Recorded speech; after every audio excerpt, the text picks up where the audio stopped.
Netizens, may napansin daw sa nilabas na video ng Itbulaga, tungkol kay Tash, ano kaya ito? Tatlong The Bark ads, niyanig ang showbiz at music industry. Sino kaya sila? Talaga namang isa na namang magandang balita ang sumalubong sa mga solid at legit The Bark ads, dahil sa nangyari, ilang araw nang lumipas, dahil muli na namang niyanig ng mga The Bark ads ang lahat. Ito nga, ay dahil iginawad sa tatlong OGEB The Bark ads, ang Lifetime Achievement Award ng Filipino Society of Composers, Authors and Publishers o PhilSCAP sa TVJ, o kay Tito Soto, Bossing Vic Soto, at Boss Joey De Leon.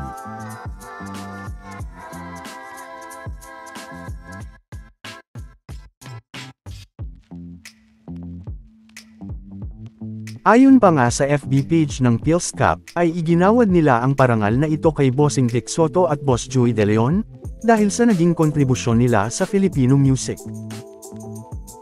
Ayon pa dito na, their music shaped generations, and still rocks today. Joey De Leon and Vic Soto received the PhilSCAP Lifetime Achievement Award, for their contributions to Filipino music. Vic as a songwriter and performer, with well-loved OPM classics, and Joey as a lyricist, known for his witty and memorable songs. Tito Soto's indelible imprint on songwriting at the performing arts, has become the foundation to some of the best Filipino music through the years.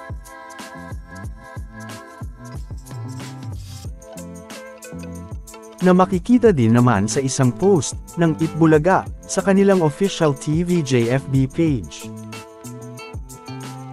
Na syempre, ay agad namang binati, at kinongratulate ng mga netizens.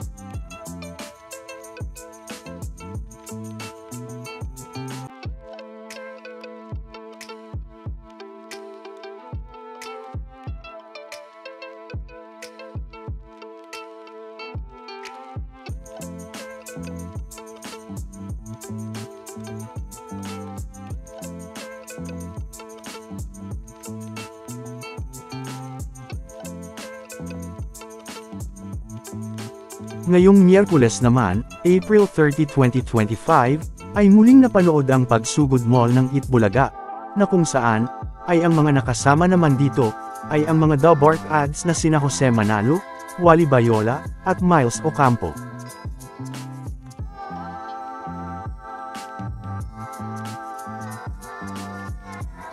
Na kung saan ay hindi nga lang nagpasaya ng mga The Bark ads sa mall, kundi nagbigay din ng mga papremyo at tulong, sa mga maswerteng nanood, pumila, at nabunot dito ng Itbulaga.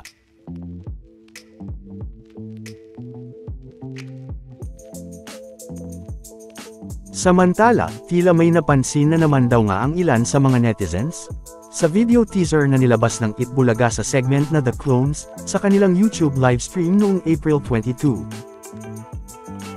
Na dahilan nga, para mabasa ang ilang comments na ito.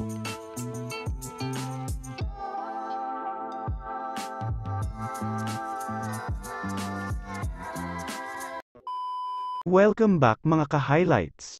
Bago tayo magpatuloy ay maaaring mag-subscribe at i-click ang notification bell para updated kayo sa mga susunod pang videos, at paki-like na rin ang video, share at mag-comment na rin. Maraming salamat po.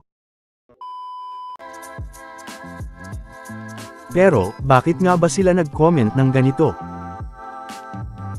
Ito nga, ay dahil hindi daw nila nakita si Tash sa video teaser na pinakita ng Itbulaga, na patungkol nga sa mga The Bark ads, na nakapag-perform na ng kanilang mga ka-voice, para sa segment na The Clones The Bark Ads edition noon.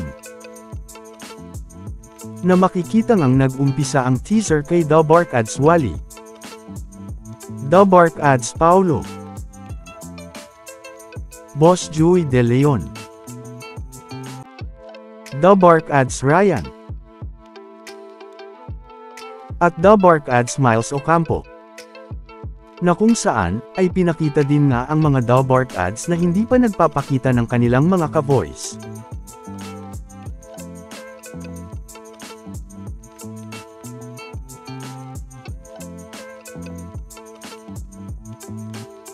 Tandaan, na pinakita nga ang teaser na ito noong pang April 22, 2025, bago naman nagpakita ng kanyang ka-voice si Bossing noong April 26. At hindi na ulit pinakita, pagkatapos ng prod number noon ni Bossing. Pero, kung titignan nga, ay hindi lang naman si Tash ang hindi pinakita dito, dahil kahit si Tito Sen nga, ay hindi din pinakita dito, na alam naman ng lahat ang dahilan. Isa pa nga sa mga hindi pinakita, ay si The Bark Ads Jose, na matatanda ang nagpakita na rin ng kanyang ka-voice. Na tila, pinakita lang sa teaser na ito, ang ilan lang sa mga The Bark Ads na nagpakita ng kanilang ka-voice, na wala namang ibig sabihin o kinalaman sa status ni Tash sa Itbulaga. Sa katunayan nga, ay kahit hindi naman pinakita ang performance si The Bark Ads Jose at The Bark Ads Tash noon, sa video teaser na ito ng The Clones, ay makikita pa rin nga sila Tash, sa mga The Bark Ads na mga natapos ng magpakita ng kanilang ka-voice, na makikita ngang may mga check sa ibaba. Gaya nga ni Boss Joey, Paolo, Jose, Ryan, Miles, Wally at syempre si Tash. At dahil nga noong April 22 pa pinakita ang teaser na ito, ay hindi pa nga makikita si Bossing, sa mga may check, na noong April 26 naman nagpakita ng kanyang ka-voice. At sa mga patuloy naman, na mga nagtatanong kung The Bark Ads pa rin si Tash, at kung umalis o inalis na siya sa Itbulaga, ay sa totoo niyan, ay The Bark Ads pa rin si Tash hanggang ngayon.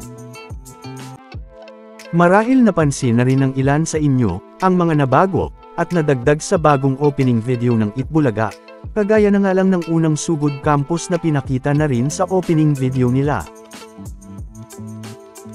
Pero, ang hindi nga nawala dito, ay si The Bark Ads Tash, dahil kasama pa rin nga ito sa opening, na isa nga lang sa mga patunay, na The Bark Ads pa rin si Tash hanggang ngayon.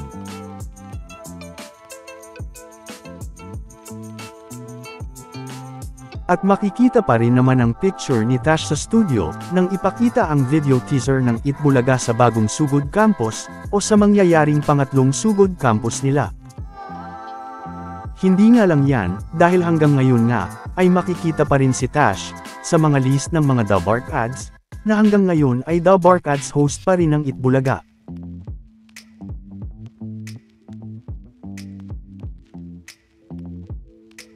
Naiba nga kung titignan naman, ang mga list ng mga dating The Bark Ads o dating host ng Itbulaga.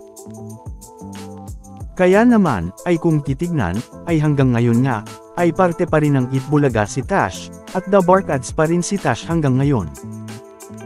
At kung bakit hindi natin nakikita si Tash sa Itbulaga, ay dahil sa mga kaliwat kanang endorsements, taping sa The Purse Family, at taping sa kanyang first lead role sa The Bad Genius The Series.